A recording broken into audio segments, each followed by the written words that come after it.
নির্বাচনের সুনির্দিষ্ট দিনক্ষণ আদায়ে রাজপথের কথা ভাবছে বিএনপি। বিএনপি সহ রাজনৈতিক দলগুলোর অব্যাহত দাবির মুখেও মেয়াদের ৯ মাসেও জাতীয় নির্বাচনের সুনির্দিষ্ট রোডম্যাপ ঘোষণা করেনি ডক্টর মোহাম্মদ ইউনূসের নেতৃত্বাধীন অন্তর্বর্তী সরকার। এমন অবস্থায় নির্বাচন নিয়ে গভীর ষড়যন্ত্র দেখছে বিএনপি।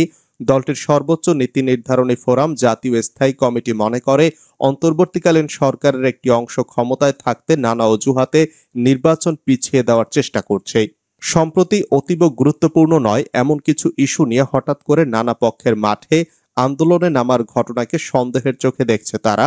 তাই অন্তর্বর্তী সরকারের ওপর চাপ বাড়িয়ে আগামী জাতীয় সংসদ নির্বাচনের সুনির্দিষ্ট দিনক্ষণ আদায়ের দাবিতে রাজপথে নামার কথা ভাবছে দলটি। কি ধরনের কর্মসূচি করা যায় তা নিয়েও আলোচনা চলছে, তবে সেই আন্দোলন যাতে কোনো অবস্থায় সংঘাতের দিকে না যায় সে বিষয়ে সর্বোচ্চ গুরুত্ব দেওয়া হচ্ছে। সোমবার রাতে বিএনপির স্থায়ী কমিটির বৈঠকে এমন আলোচনা হয়েছে, তবে কোনো সিদ্ধান্ত হয়নি বলে বৈঠক সূত্রে জানা গেছে।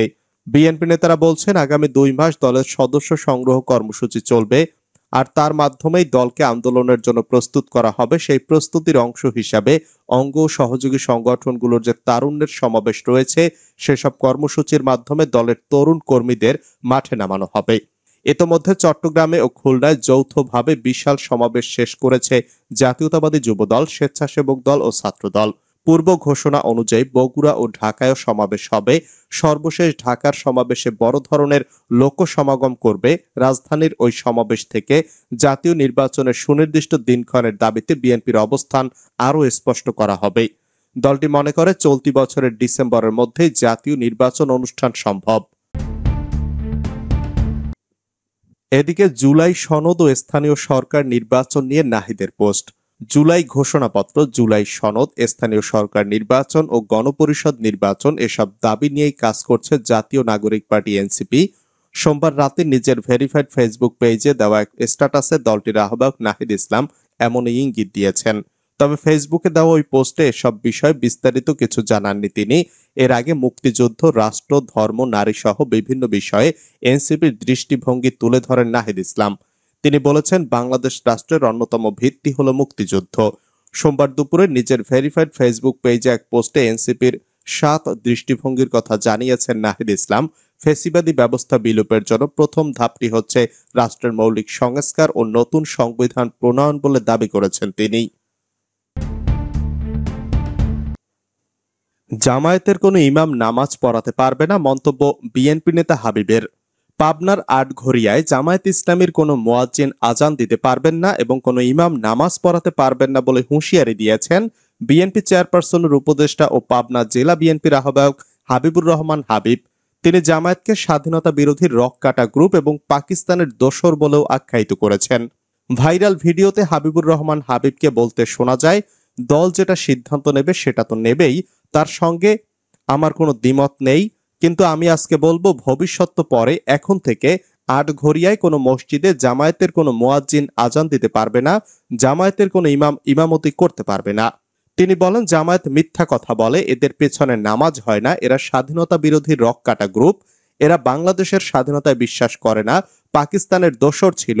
তাই আটঘরিয়াবাসীকে আহ্বান জানাবো এদের বিরুদ্ধে রুখে দাঁড়ান। জামায়াতের অফিসে কোরআন ও হাদিস পোড়ানোর বিষয়ে তিনি বলেন, আমাদের নেতাকর্মীরা কোরআন পোড়ায়নি, তারা নিজেরাই কোরআন পুড়িয়েছে। বিএনপির কোনো নেতাকর্মী কোরআন পোড়াতে পারে না, এটা আমি দায়িত্ব নিয়ে বলতে পারি। যদি বিএনপির নেতাকর্মীদের কোরআন পোড়ানোর ভিডিও ফুটেজ দেখাতে পারেন তাহলে সমস্ত দায় দায়িত্ব আমি নেব। আর আমাদের যে ১০০ মোটরসাইকেল ভাঙছে তার ক্ষতিপূরণ দিতে হবে তাদের। এ বিষয়ে পাবনা জেলা জামায়াত ইসলামীর আমির আবু তালেব মণ্ডল সহ একাধিক দায়িত্বশীল নেতার মুঠোফোনে কল দিলেও রিসিভ হয়নি। চিন্ময় দাসকে ২ দিন জেল গেটে জিজ্ঞাসাবাদের নির্দেশ।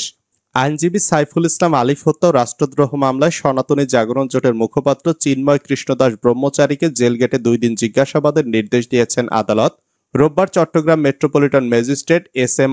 আলাউদ্দিনের আদেশ পুলিশের আবেদনের পরিপ্রেক্ষিতে আদেশ দেন। চট্টগ্রাম মহানগর দায়রা জজ আদালতের সহকারী public prosecutor advocate Raihanul Wajed Chowdhury এ তথ্য নিশ্চিত করেছেন। চট্টগ্রাম আইনজীবী সমিতির সদস্য ও সহকারী public prosecutor advocate Mohammad Raihanul Wajed Chowdhury বলেন, মামলার তদন্ত কর্মকর্তারা চিন্ময়কে পৃথকভাবে 2 মামলায় একদিন করে জিজ্ঞাসাবাদের আবেদন করেন। আদালত বেলা 11:30টার দিকে শুনানি শেষে উভয় আবেদনের অনুমোদন দেন। চিন্ময় কৃষ্ণ দাস বর্তমানে কারাগারে বন্দী আছেন। একসময় তিনি ইসকনের শীর্ষ পর্যায়ের দায়িত্বে থাকলেও এখন বহিষ্কৃত। স্থলপথে ভারতের নিষেধাজ্ঞা, বড় ক্ষতি হবে প্রক্রিয়াজাত খাদ্যপণ্য রপ্তানিতে। বাংলাদেশ থেকে স্থলবন্দর দিয়ে প্রক্রিয়াজাত খাদ্যপণ্য, পোশাক সহ প্রায় 7 ধরনের পণ্য আমদানিতে নিষেধাজ্ঞা আরোপ করেছে ভারত। এতে মারাত্মকভাবে বাধাগ্রস্ত হবে ভারত বাংলাদেশের প্রক্রিয়াজাত খাদ্যপণ্য রপ্তানি। গত বছর বাংলাদেশ থেকে ভারতে প্রায় $157 কোটি পণ্য রপ্তানি হয়েছিল। এর মধ্যে পোশাক ও প্রক্রিয়াজাত খাদ্যপণ্যই বেশি।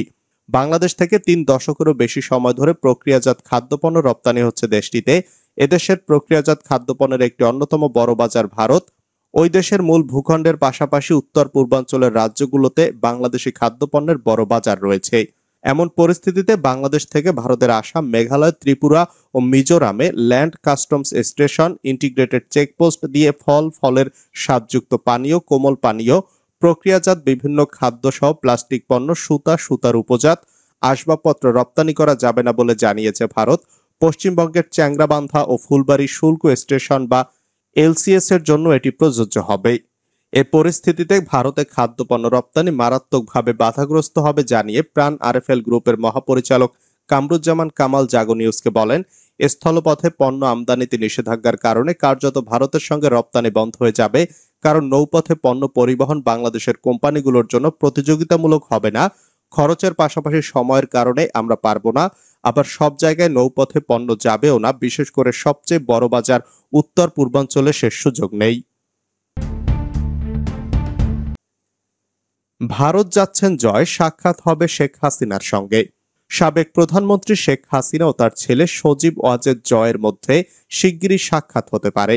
সংশ্লিষ্ট সূত্রের বরাতে ভারতের গণমাধ্যম নিউজ 18 জানিয়েছে, শিগগির ভারত সফরে যাচ্ছেন সজীব ওয়াজেদ জয়। শেখ হাসিনার দেশত্যাগের পর এটিই হবে মা ছেলের প্রথম সরাসরি সাক্ষাৎ। এই সফরে মায়ের সঙ্গে নয়াদিল্লিতে সাক্ষাৎ ছাড়াও কলকাতা যাওয়ার সম্ভাবনা রয়েছে তার। কলকাতায় বাংলাদেশ উপ হাইকমিশনের প্রেস সচিব তারিক চয়নও এক ফেসবুক পোস্টে এই তথ্য জানান। নিউজ 18 জানিয়েছে, সম্প্রতি যুক্তরাষ্ট্রের নাগরিকত্ব নিয়েছেন জয়। সূত্র জানায়, তার বাংলাদেশি পাসপোর্ট বাতিল করে দেওয়ার পর তিনি আমেরিকার নতুন পাসপোর্টের জন্য আবেদন করেছেন। আওয়ামী লীগের নির্বাসিত নেতাদের মধ্যে জয়ের এই সম্ভাব্য সফর নিয়ে উৎসাহ উদ্দীপনা লক্ষ্য করা যাচ্ছে। তার ভারত সফরের প্রেক্ষাপট এমন এক সময় যখন বাংলাদেশের অন্তর্বর্তীকালীন সরকার আনুষ্ঠানিকভাবে আওয়ামী লীগকে নিষিদ্ধ ঘোষণা করেছে। গত 12 মে নির্বাচন কমিশন আওয়ামী লীগের নিবন্ধন বাতিল করে, যা দলটিকে আগামী জাতীয় নির্বাচনে অংশগ্রহণের সব পথ বন্ধ করে দেয়।